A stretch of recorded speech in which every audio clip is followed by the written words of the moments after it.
Hi friends, ಎಲ್ಲರಿಗೂ ನಮಸ್ಕಾರ. Ration card ಇದ್ದಂಥವ್ರಿಗೆ ಸಿಹಿ ಸುದ್ದಿ ಇದೆ. ಏನು ಆ ಸಿಹಿ ಸುದ್ದಿ ಅನ್ನೋದ್ರ ಬಗ್ಗೆ ಈ ಒಂದು ವಿಡಿಯೋದಲ್ಲಿ ಸಂಪೂರ್ಣವಾದ ಮಾಹಿತಿಯನ್ನು ಕೊಡ್ತೀನಿ ಸ್ನೇಹಿತರೆ. ಮೊದಲು ರೇಷನ್ ಕಾರ್ಡ್ ತಿದ್ದುಪಡಿಯನ್ನು ಕೇವಲ 1 ದಿನ 2 ದಿನ 3 ದಿನ ಈ ರೀತಿ ಬಿಡ್ತಾಯಿದ್ರು. ಅದು ಸಹ ಕೆಲವೇ ಗಂಟೆಗಳು ಮಾತ್ರ ಬಿಡ್ತಾಯಿದ್ರು. ಆದರೆ ಈಗ ಎಷ್ಟು ದಿನ ರೇಷನ್ ಕಾರ್ಡ್ ತಿದ್ದುಪಡಿಯನ್ನು ಬಿಟ್ಟಿದ್ದಾರೆ, ಅದೇ ರೀತಿಯಾಗಿ ರೇಷನ್ ಕಾರ್ಡ್ ತಿದ್ದುಪಡಿಯನ್ನು ಎಲ್ಲಿ ಮಾಡಿಸ್ಬೇಕು, ಏನೆಲ್ಲ ದಾಖಲಾತಿಗಳು ಬೇಕು ಅನ್ನೋದ್ರ ಬಗ್ಗೆ ಈ ಒಂದು ವಿಡಿಯೋದಲ್ಲಿ ಸಂಪೂರ್ಣವಾದ ಮಾಹಿತಿಯನ್ನು ಕೊಡ್ತೀನಿ. ಹಾಗಾಗಿ ಎಲ್ಲೂ ಸ್ಕಿಪ್ ಮಾಡಬೇಡಿ ಸ್ನೇಹಿತರೆ. ಅದೇ ರೀತಿಯಾಗಿ ಹೊಸ ರೇಷನ್ ಕಾರ್ಡ್ಗೆ ಅರ್ಜಿ ಸಲ್ಲಿಸಬೇಕು ಅಂತ ಕಾಯ್ತಾ ಇರ್ತಕ್ಕಂಥವ್ರಿಗೆ ಯಾವಾಗ ಬಿಡ್ತಾರೆ ಅಂತಲೂ ಸಹ ತಿಳಿಸ್ತೀನಿ. ಈ ಮಾಹಿತಿ ತಿಳಿಸೋದಕ್ಕೂ ಮುಂಚೆ ಯಾರೆಲ್ಲ ನಮ್ಮ ಯೂಟ್ಯೂಬ್ ಚಾನಲ್ಗೆ ಸಬ್ಸ್ಕ್ರೈಬ್ ಮಾಡ್ಕೊಂಡಿಲ್ವೋ ಅಂಥವರು ಈ ಕೂಡಲೇ ಸಬ್ಸ್ಕ್ರೈಬ್ ಮಾಡ್ಕೊಳ್ಳಿ ಸ್ನೇಹಿತರೆ.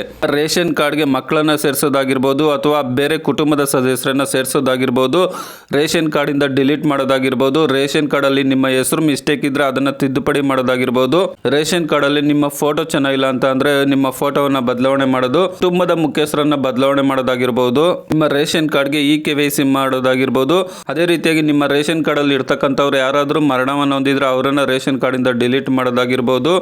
ಇನ್ನು ಹೊಸ ರೇಷನ್ ಕಾರ್ಡ್ ಮಾಡಿಸ್ಕೋಬೇಕಾದ್ರೆ ನೀವು ನಿಮ್ಮ ರೇಷನ್ ಕಾರ್ಡಿಂದ ಡಿಲೀಟ್ ಮಾಡಿಸ್ಕೊಂಡಿದ್ರೆ ಮಾತ್ರ ಹೊಸ ಕಾರ್ಡ್ಗೆ ಅಪ್ಲೈ ಮಾಡೋದಾಗಿರುತ್ತೆ. ಹಾಗಾಗಿ ರೇಷನ್ ಕಾರ್ಡಿಂದ ಡಿಲೀಟ್ ಮಾಡೋದಾಗಿರ್ಬೋದು. ಏನು ರೇಷನ್ ಕಾರ್ಡ್ ತಿದ್ದುಪಡಿ ಇದೆ ಅದನ್ನೆಲ್ಲ ಮಾಡಿಸ್ಕೋಬಹುದು ಸ್ನೇಹಿತರೆ. ಇನ್ನು ರೇಷನ್ ಕಾರ್ಡ್ಗೆ ಸೇರಿಸೋದಕ್ಕೆ ಏನೆಲ್ಲ ದಾಖಲಾತಿಗಳು ಬೇಕಪ್ಪ ಅಂತ ಅಂದರೆ, 6 ವರ್ಷದೊಳಗಿನ ಮಗುವನ್ನು ರೇಷನ್ ಕಾರ್ಡ್ಗೆ ಸೇರಿಸೋದಕ್ಕೆ ಆಧಾರ್ ಕಾರ್ಡು, ಬರ್ತ್ ಸರ್ಟಿಫಿಕೇಟು, ಆಧಾರ್ ಕಾರ್ಡ್ಗೆ ಲಿಂಕ್ ಇರುವ ಮೊಬೈಲ್ ಇದ್ರೆ ಸಾಕು. 6 ವರ್ಷದ ಮೇಲೆ ಇರ್ತಕ್ಕಂಥವ್ರ ಆಧಾರ್ ಕಾರ್ಡು, ಕ್ಯಾಸ್ಟ್ ಇನ್ಕಮ್ ಇದ್ದರೆ ನೀವು ನಿಮ್ಮ ರೇಷನ್ ಕಾರ್ಡ್ಗೆ ಸೇರಿಸ್ಬೋದು. ಉದಾಹರಣೆಗೆ ನೀವು ಮದುವೆ ಆಗಿರ್ತೀರಾ, ಆಗ ನಿಮ್ಮ ಮಿಸ್ಸಸ್ ಅವ್ರನ್ನ ಸೇರಿಸಬೇಕು. ಆಗ ಅವ್ರದ್ದು ಆಧಾರ್ ಕಾರ್ಡು, ಕ್ಯಾಸ್ಟ್ ಇನ್ಕಮ್ ಇದ್ರೆ ನಿಮ್ಮ ರೇಷನ್ ಕಾರ್ಡ್ಗೆ ಸೇರ್ಪಡೆ ಮಾಡಬಹುದು. ಇನ್ನು ಎಲ್ಲಿ ರೇಷನ್ ಕಾರ್ಡ್ಗೆ ಸೇರ್ಪಡೆ ಮಾಡಿಕೊಡ್ತಾರಪ್ಪ ಅಂತ ಅಂದರೆ, ನಿಮ್ಮ ಹತ್ತಿರದಲ್ಲಿ ಇರ್ತಕ್ಕಂಥ ಗ್ರಾಮ 1, ಬೆಂಗಳೂರು 1, ಕರ್ನಾಟಕ 1 ಕೇಂದ್ರದಲ್ಲಿ ಸೇರ್ಪಡೆ ಮಾಡ್ತಾರೆ.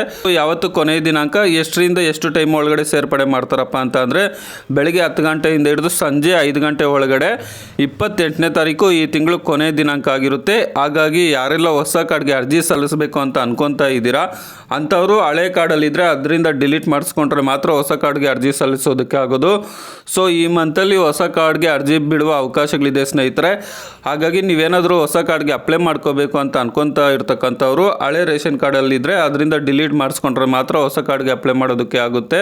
ಹೊಸ ಕಾರ್ಡ್ ಬಿಟ್ಟ ತಕ್ಷಣ ನಾನು ನಿಮಗೆ ಮಾಹಿತಿಯನ್ನು ಕೊಡ್ತೀನಿ. ಈ ರೀತಿ ಹೊಸ ಕಾರ್ಡ್ ಬಿಟ್ಟಿದ್ದಾರೆ, ಈ ದಾಖಲಾತಿಗಳನ್ನು ಎತ್ಕೊಂಡು ಹೋಗಿ ನಿಮ್ಮ ಹತ್ತಿರದಲ್ಲಿ ಇರ್ತಕ್ಕಂಥ ಸೇವಾ ಕೇಂದ್ರಕ್ಕೆ ಹೋಗ್ಬಿಟ್ಟು ಅರ್ಜಿ ಸಲ್ಲಿಸಿ ಅಂತ ಹೇಳ್ಬಿಟ್ಟು ಆ ಮಾಹಿತಿ ಬಂದ ತಕ್ಷಣ ವಿಡಿಯೋವನ್ನು ಮಾಡ್ತೀನಿ ಸ್ನೇಹಿತರೆ. ಆ ಮಾಹಿತಿ ನಿಮಗೆ ಬರಬೇಕಾದ್ರೆ ನೀವು ಸಬ್ಸ್ಕ್ರೈಬ್ ಮಾಡ್ಕೊಂಡಾಗ ಮಾತ್ರ ಬರುತ್ತೆ.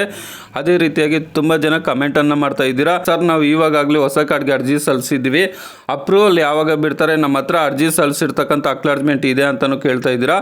ಅದು ಸಹ ಬಿಟ್ಟ ತಕ್ಷಣ ನಾನು ವಿಡಿಯೋ ಮುಖಾಂತರ ನಿಮಗೆ ಮಾಹಿತಿಯನ್ನು ಕೊಡ್ತೀನಿ ಸ್ನೇಹಿತರೆ. ಇವೆಲ್ಲ ಮಾಹಿತಿ ನಿಮಗೆ ಬರಬೇಕಾದ್ರೆ ನೀವು ಸಬ್ಸ್ಕ್ರೈಬ್ ಮಾಡ್ಕೊಂಡಾಗ ಮಾತ್ರ ಬರುತ್ತೆ ಸ್ನೇಹಿತರೆ. ಹಾಗಾಗಿ ತಪ್ಪದೆ ಸಬ್ಸ್ಕ್ರೈಬ್ ಮಾಡ್ಕೊಳ್ಳಿ. ವಿಡಿಯೋ ನೋಡಿದ್ದಕ್ಕಾಗಿ ಧನ್ಯವಾದಗಳು. ಬಾಯ್, ಟೇಕ್ ಕೇರ್ ಫ್ರೆಂಡ್ಸ್.